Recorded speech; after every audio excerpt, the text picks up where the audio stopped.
ndogo ndogo za kila siku ndizo zinazokujenga kesho yako. Nikupe mifano miwili. Watoto zangu wote, ili unielewe, walipozaliwa tu nikaanza kuwekea shilingi 50,000 kila mwezi kwenye account. Mkubwa juzi amefika miaka 20. Nimeenda kumtolea, nimemkabidhi account yake na shilingi milioni 14. Nilikuwa naweka shilingi ngapi kila mwezi? Wengine bado nawekea mpaka watakapofika miaka 18 20. Wakimaliza form 6 nawaambia hiyo hapo account yako, sina shida nayo. Atajua mwenyewe, akiliharibu shauri yake. Lakini nataka kukuambia nguvu ya juhudi ndogo ndogo na kutengeneza ukubwa katika maisha. Naomba utambue mafanikio yako hayaji kama pap. Haya ndio mafanikio, pesa zimekuja. Utajiri huu hapa, haijawahi kutokea na haitatokea. Asubuhi unapojiamka lazima ujiambie, kesho yangu ni njema kuliko jana yangu. Jifunze kutamka, jiambie nafsi yako, kwa sababu ngoja nikwambie raba se korianda raba she. Mithali 18:21 inasemaje? Nisikize kwa makini. Ukiamka asubuhi ukaanza kujiona wewe ni waovyo, naomba nikwambie utakuwa waovyo. Inasemaje? 18:21. 18 sio 11. 18:21. Nafsi yako lazima unapoamka asubuhi, kitu cha kwanza kabla hujaangalia simu, ujiangalie muda umekwenda, jiambie maneno matatu. Moja, kesho yangu itakuwa njema kuliko jana yangu. Jipe matumaini hayo, kwa sababu mauti na uzima, utajiri na umaskini huwa katika uwezo wa nini? Huwa katika uwezo wa nini? Sio kufanya kazi kwa bidii, sio kwenda kulima sijui kila siku asubuhi saa 12 uko bize unainuka na miguu. No, ulimi wako una mamlaka ya kubadilisha mambo, kwa sababu mkulima anapopanda mbegu inakuwa kijiti. Ukichukua mbegu ya maharage leo, eti unaambia itabadilika, itakuwa jani la kijani, eti itakuwa na mbegu nyingine 30. How? Haipo kichwani. Lakini kwa sababu ameamini, tambua maisha yameumbwa hivyo. Mungu ndiye alivyoumba. Natamani ujenge msingi. Utajiuliza kila siku, watu wanaenda kanisani kila siku, hakuna Mungu, halafu ni wako vile vile. Kwa nini hawajiambii kitu kichwani kwao? Kwa sababu mauti na uzima huwa katika uwezo wa ulimi. Nao waupendao wao wafanya nini? Watakula nini? Matunda yake. Kwa lazima ujiambie mambo mema, lazima ujitamkie. Sio swala kusema Mungu anajua. No. Mungu anajua nini? Nakumbuka mtu mmoja nikamuuliza kwenye interview, nilikuwa nafanya kazi wakati huo. Nikamuuliza, tuambie una uwezo gani ambao unataka nikupe kazi kuliko mtu mwingine? Unajua mimi nimefanya kazi sana, mimi ni mtu. Nikamwambia unaongea upumbavu, watoto wananiambia ujinga huo. Akaja wa pili akaniambia, mwaka jana tulikuwa na matatizo ofisini kwangu. Tatizo la kwanza lilikuwa hivi, nikatoa ushauri huu, tulichelewa kitu fulani, ikabidi tufanye kitu hiki. Nikasema okay, huyu guy anaongea. Maandiko yamesema ndio kwamba Mungu atakufanikisha. Unasema Mungu atanisaidia, atakusaidia bibi. Tamka, sema mifuko yangu haitakuwa maskini. Mimi sio maskini. Na uanze kujiamulia tangu asubuhi, mimi siwezi kuwa maskini. I cannot be poor. Unaiambia akili yako ndani, unaombea moyo wako. Naomba nikwambie, hautapita muda miaka 2 mitatu, kile unachokiota ndicho unachotokea. Jamaa wangu moja jana alikuwa ananionyesha gari yake moja LC 300, sijui kama mnajua hata hiyo. Bwana Yesu asifiwe. Land Cruiser amenunua milioni 500. Kwa kaenda kuniambia, Sako, hii gari nilianza kuiota miaka 10 iliyopita. Kila nikiamka asubuhi lazima ninunue Land Cruiser latest model. Kila nikiamka asubuhi lazima ninunue Land Cruiser. Anaiambia nafsi yake, anaiambia mimi siwezi kuwa maskini, mimi nitakuwa mchungaji mkubwa. Kama mtakumbuka, tulipokuwa tunaanza kumalizia sehemu ya tatu ya ujenzi, maana tuko sehemu ya 3 sasa. Kila nikija kwenye ibada ninaona tiles hapo, watu wasema wanajua the stories za wachungaji. Bwana Yesu asifiwe. Kama utatamka haitatokea. Watoto wangu watasoma nchi hii, watasoma nje. Naongea how? Sijui, sina hata sentano, hata dola sijui zinakaje kwenye account, lakini ninatamka mambo ambayo yanaenda kufanya nini? Tokea. Nikiamka asubuhi najiambia, mimi siwezi kuwa maskini. Mimi siwezi kuwa maskini. Mimi siwezi kuwa na maskini. Mimi siwezi. Sijui itakuwaje, lakini najitamkia ninachokitaka. Jifunze. kujitamkia maisha yako mambo matatu. Kataa kujitamkia laana. Si kwetu Bwana, haya mambo yawe pumbavu kabisa wewe. Mungu anisamee maneno magumu. Usiwe mtu wa aina hiyo. Badilika namna maisha yanajengwa na ulimi. Haleluya. Tuimbe pamoja wimbo namba 116. Bwana rafiki yangu wewe, katika safari yangu tatembea na wewe, pamoja na wewe, pamoja na wewe, katika safari yangu tatembea na wewe, mahali hapa sikutaka ili niheshimiwe, nayani kutema shaka sawa sawa na wewe, pamoja na wewe, pamoja na wewe, heri kutema shaka sawa sawa na wewe, niongoze safari, mbele unichukue, mlangoni mwa mbinguni niingie na wewe, pamoja na wewe, pamoja na wewe, mlangoni mwa mbinguni niingie na wewe. Haleluya. Naomba tusome pamoja Zaburi ya 23. Bwana ndiye mchungaji wangu, sitapungukiwa na kitu. Katika malisho ya majani mabichi unilaza, kando ya maji ya utulivu uniongoza. Uniuisha nafsi yangu na kuniongoza katika njia za haki kwa ajili ya jina lake. Naam, nijapopita katika bonde la uvuli wa mauti, sitaogopa mabaya, kwa maana wewe upo pamoja nami. Gongo lako na fimbo yako vyanifariji. Waandaa meza mbele yangu machoni pa watesi wangu. Umenipaka mafuta kichwani pangu, na kikombe changu kinafurika. Hakika wema na fadhili zitanifuata mimi siku zote za maisha yangu, nami nitakaa nyumbani mwa Bwana milele na milele. Amen. Sema, Baba yangu, Baba yangu, ninatambua kwamba wewe ndiye Mungu wangu, wewe ndiye mpaji wangu, wewe ndiye unitengeneza toka tumboni kwa mama yangu, ukatengeneza seli ya kwanza, ukautengeneza mwili huu, na wewe ukanitoa tumboni kwa mama yangu. Ninakuabudu, ninakusujudu, ninakutukuza kwa kuwa wewe ni mwema. Ninatambua jambo moja, kwamba wewe ndiye mchungaji wangu, sitapungukiwa na kitu. Ninakataa umaskini, ninakataa uhitaji, ninakataa mateso. Out kwa damu ya Yesu. Roho yoyote inayofunga akili zangu ninakukemea. Fungwa wewe, shindwa kwa jina la Yesu.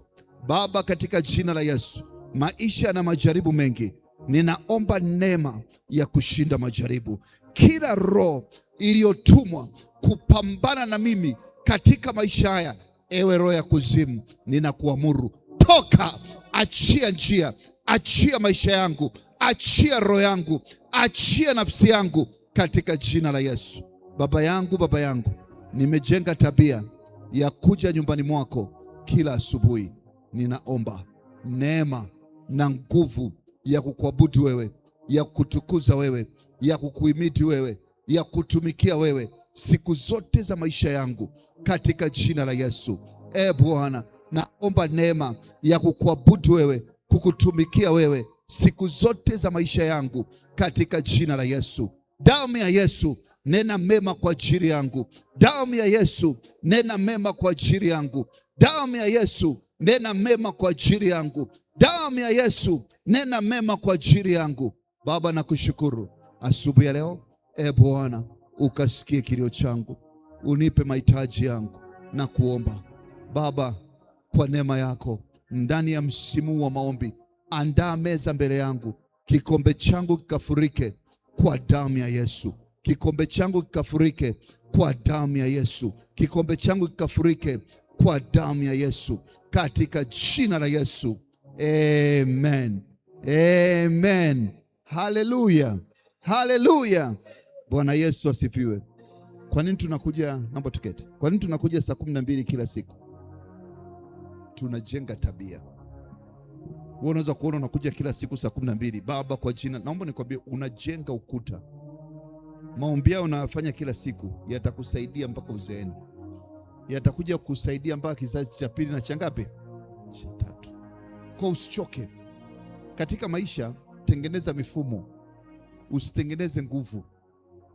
Ikifika saa 4 lazima niwe nimelala. Ndio mifumo. Ikifika saa 10, saa 9 usiku lazima niwe macho kwa muda mfululizo sasa. Yaani saa 9:30, saa 9:30, saa 10 lazima niwe nimeamka, hata kama nimeweka alamu au sijaweka alamu. Kwa hiyo ninaona okay, kumbe unaweza kujenga tabia. Na nikiamka asubuhi lazima nijiambie, mimi Sako, kanisa langu ni kubwa. Mimi Sako nafungua matawi Tanzania nzima. Mimi Sako hakika sitakufa bali nitaishi. Natamka mambo ya msingi. Mimi Sako hakuna siku nitaishiwa chakula nyumbani. Natamka vitu vitano ambavyo nasema hivi ndio msingi wa maisha yangu. Jifunze, viandike, alafu tamka hivyo hivyo, iambie akili yako. Kuna wimbo mmoja unasema nini? Hebu nieleze. Unaimbaje ule? Kwa sauti rudia rudia. Nifanye nini? Nikuelewe. Mwanadamu anahitaji akili hiyo. Siani, ngoja nikwambie, huu mdomo ni tofauti na huko.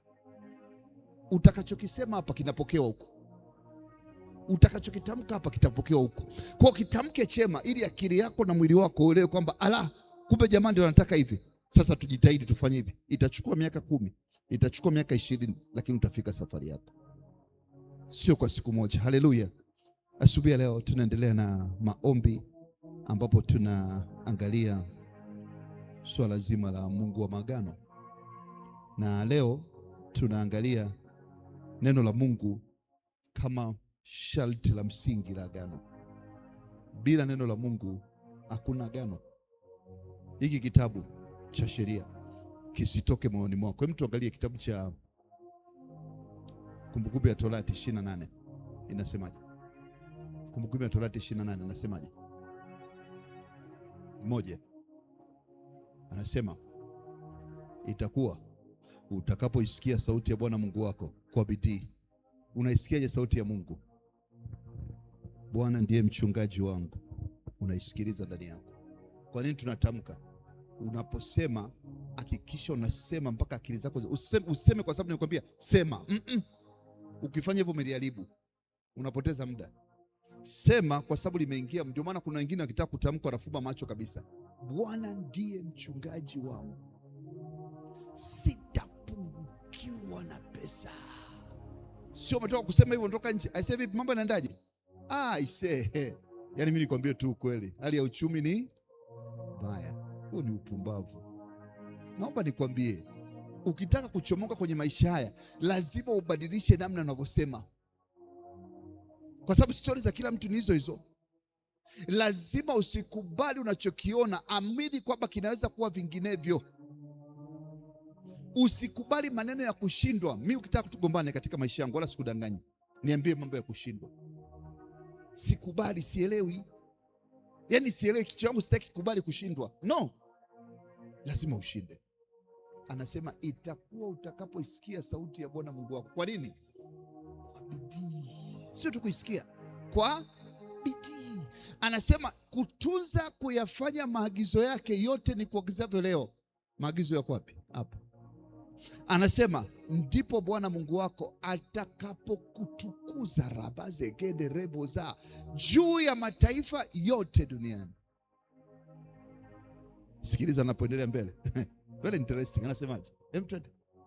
Anasema na baraka hizi zitakujia na kukupata usikiapo sauti ya Bwana Mungu wako. Ala, kumbe swala sio kutafuta baraka. Baba nibariki, Baba nibariki. Wewe sikia neno, kana neno, lisome, liingie ndani yako, rudia, litambue, lielewe, likae ndani yako kwa wingi, Alafu anasema endelea. Anasema utabarikiwa mjini, utabarikiwa shambani. Ukienda kufanya biashara mjini, mambo yananyoka. Ukirudi shambani kulima, umebarikiwa. Endelea. Utabarikiwa uzao wa tumbo lako. Hakutakuwa na mtu anaitwa tasa. Hakuna mtu ambaye hawezi kupata mtoto. Anasema na uzao wa nchi yako, na uzao wa wanyama wako na mifugo, maongeo ng'ombe yako na wadogo wako na kondoo wako. Endelea. Litabarikiwa kapu lako. Naomba nikwambie, chanzo cha maneno yote hayo ni nini? Kuisikia sauti ya Bwana. Kwa nini? Kwa bidii. Usiangalie unayoona hapa. Ngoja nikwambie, raba zekendere boza gori ya ndarabashe. Sikiliza kwa makini. Unapokuwa gari linatembea au pikipiki, unaweza kuona barabara inaenda kule, au mimi napotoka kila siku mjini na kuja hapo, kuna kibao kimeandikwa success shape. Mnakijua? Pale kwenye kona, au mkijui? Kwenye kona. Kwa gari inakuwa, mtu akiniangalia anapokuja mkuku, nimetoka kule. Bwana Yesu asifiwe. Kinachonifanya niweze kuona natakiwa nikate kona nini? Kibao. Gari linakuwa naelekea hivi. Lakini nikifika pale kile kibao kinafanya nini? Kwa mazingira ya maisha yanaweza kuwa magumu, hayaeleweki. Lakini neno la Mungu linasemaje kuhusu hilo? Ndio kufanya ukate kona. Kona yako isikatwe na una mwelekeo wako. Yaani kile unachokiona kisiwe sababu ya kukata kona. No. Kisiwe sababu ya kwenda mbele. Kiwe neno la Mungu likitokea, kibao hichi hapa, nimekata kona. Kwa neno la Mungu likiniambia chochote, sitageuka wala sitaangalia kinachotokea nyuma wala mbele, nitakata kona. Kama umeelewa utapona leo katika jina la Yesu. Kwa neno la Mungu likuongoze, sio akili zako. Nena, tamka neno la Mungu, usitamke unachokiwaza kichwani. Usitamke matatizo yako. Naomba nikwambie itakuwa ndivyo hivyo. Bwana Yesu asifiwe. Kitabu cha Kutoka 20:1 mpaka 17 inatuambia kitu cha tofauti sana. 20:1 mpaka 17 anasemaje? Anasema Mungu akanena maneno haya yote, akasema. Mungu akafanya nini? Ngoja nikwambie, rabaze gonda rabo sheko riabase. Kizazi chetu kimepewa huruma. Tuna kitabu hiki kimejaa maneno yote ya Mungu. Wenzetu walioishi, Waisraeli wenyewe ndio safiri kutoka nchi ya bahari ya wapi? Nchi ya Kanaani kwenda nchi ya Misri kwenda bahari kwenda wapi? Walikuwa na kitabu hiki? Hakikuwa kimeandikwa. Lakini leo watu wanakiangalia tu, kishikaji tu, maana hajasoma. Naomba nikwambie, kanayo Biblia. Mimi ofisini kwangu nimeweka, kwenye gari nimeweka, yaani kwenye simu nimeweka. Yaani nikikaa nikiona tu kuna upuzi, naangalia direction nasemaje huko. Ikiniambia neno nikilipata, wala sijiulizi maswali. Kwa sababu maisha uliopewa ni zawadi. Na hiyo zawadi kuna siku itaisha. Hiyo keki sio ya kudumu. Kuna siku unajiona ni kijana, utakuwa mzee. Alafu utapata na watoto, bahati mbaya au bahati nzuri. Bwana Yesu asifiwe. Na watoto wako watakuuliza, baba vipi, mbona maisha yamekuwa magumu namna hii? Kwa sababu kutembea na Mungu wako, utabaki unajilaumu mpaka unakufa. Na kila kitu unalaumu tu, badala ya kujua kwamba Mungu ana makusudi mema na maisha yako leo ili uweze kufanya kazi. Anasema, mimi Bwana Mungu wako nilikutoa katika nchi ya Misri, katika nyumba ya utumwa. Endelea.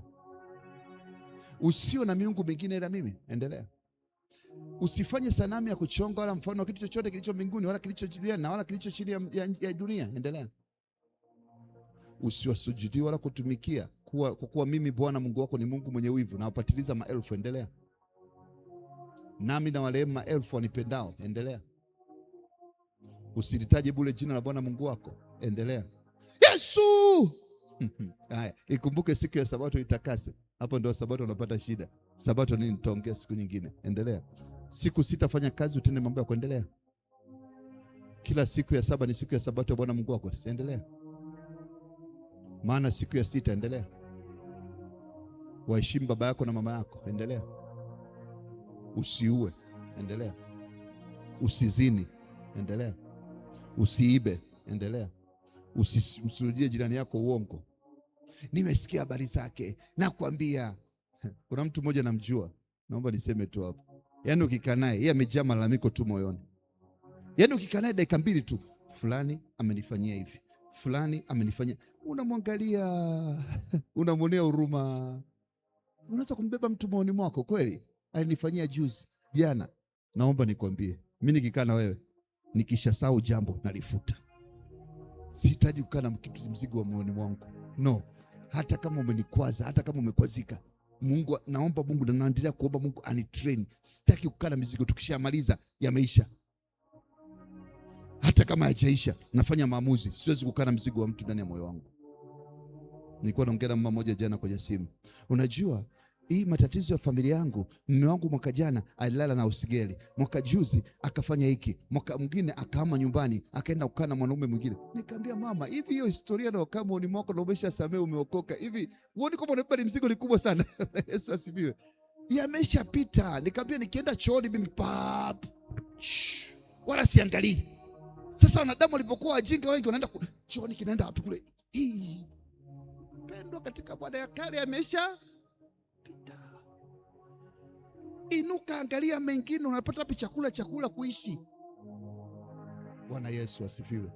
Amua kuwa mtu wa tofauti. Achana hayo nyuma ya kusaidia historia yako. Baba yangu, unajua mimi angenisomesha shule lakini hakunipelekea ada. Ndugu zangu walinipumbavu kabisa wewe. Nisabe kutumia neno pumbavu. Haleluya. Naomba upone katika jina la Yesu. Mungu amekupa wanaume, amekupa wanamke, una mikono miwili na miguu. Angalia kuanzia leo unatembeaje na Mungu wako.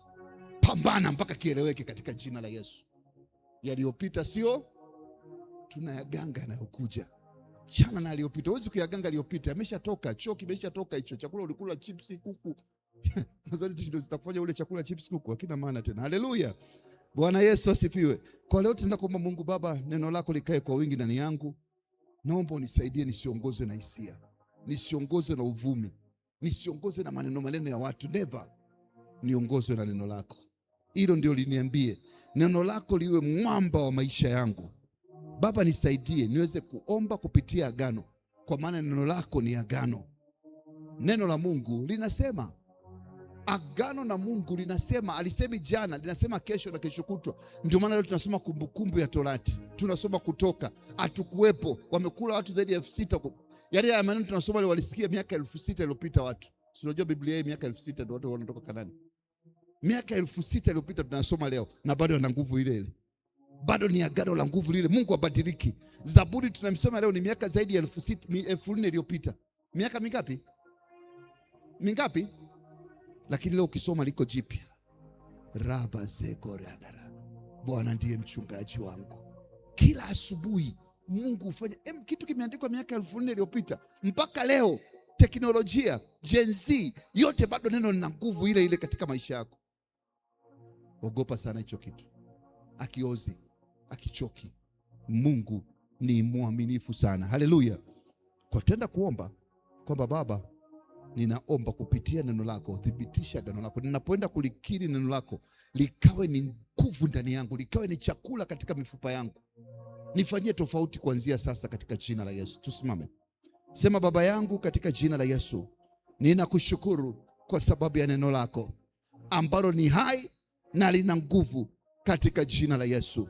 Sema, Baba, katika jina la Yesu, ninatangaza mimi sako kwamba neno lako ndilo kanuni ya maisha yangu. Sitaangalia kibao kingine, bali kibao cha neno lako katika jina la Yesu.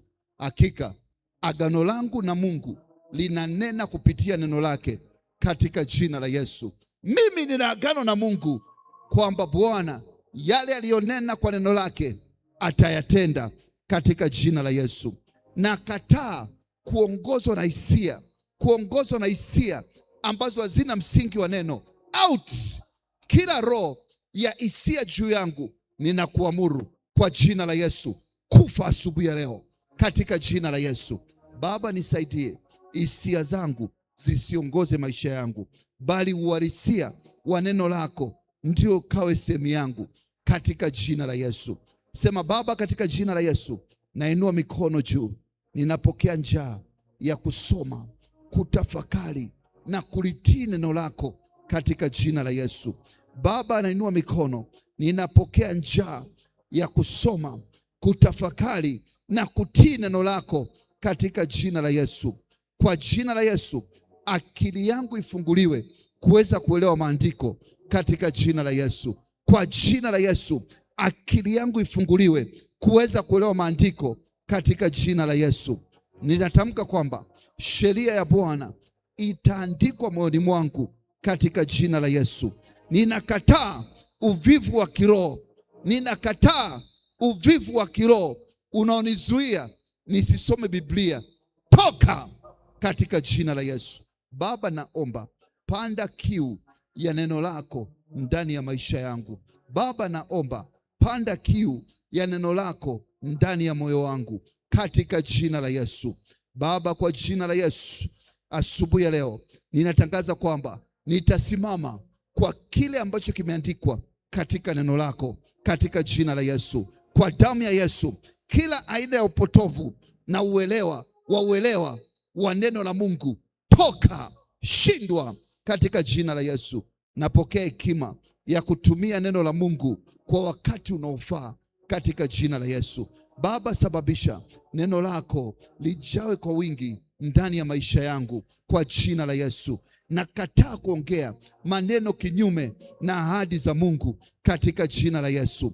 Baba, naomba fanya neno lako liwe taa ya miguu yangu katika jina la Yesu. Baba, naomba fanya neno lako liwe taa ya miguu yangu katika jina la Yesu. Kwa jina la Yesu, ninavunja kila roho ya kusikia bila kutenda neno katika jina la Yesu. Ninatamka kwamba nitakuwa mtendaji wa neno kuanzia leo, sio msikiaji tu katika jina la Yesu.